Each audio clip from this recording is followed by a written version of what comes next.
Hi there, campus groups. When I was a young man, I remember being told that when you're in a social gathering, there are three topics you just don't talk about: politics, money, and sex. Well, those may have been taboo subjects, but tonight we're going to talk about the subject of sex because it is an important subject for the life of the Christian. It's an important subject for healthy Christian marriages. It's an important subject for single men and single women, Christians, to really understand from a biblical perspective. Because the culture around us believes that the Bible is anti-sex. As a matter of fact, Bertrand Russell, a pastor and writer, Christian writer, wrote, "The worst feature of Christian religions is their attitude toward sex." And I think what he was getting at was that a lot of Christianity did not have a very strong biblical understanding on the subject of sex. The culture around sees the Christian and the Bible looking at sex in a very oppressive and antiquated way, and that Christians are moralists who promote self-denial and suppression. As a matter of fact, Christopher Hitchens, the leading voice in the atheistic worldview, suggested that the Christian should be banned from the public discussion on the topic of sex. Well, that's the furthest from what we would desire as Christians. We would want to be involved in this most important discussion. See, modern culture embraces an anything goes attitude towards sex. And God's perspective is quite different from this.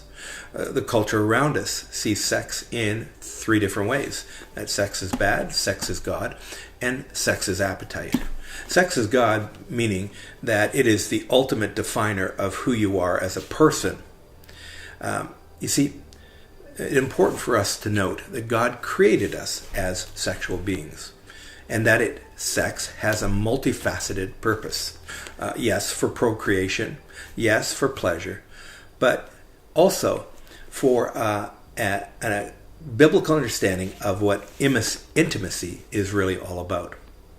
Well, I like what Mark Clark in his chapter on sex writes. He says, Christianity offers a healthy and balanced alternative to all these views, these worldviews that are out there, these perspectives.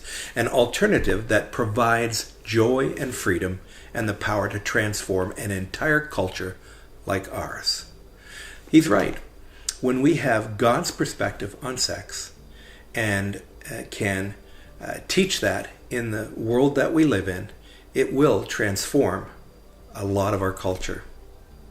Well, tonight as you talk about this subject, I'm sure that you'll keep your conversation appropriately vulnerable as well, and that you will come away understanding the value of having a biblical perspective on this subject.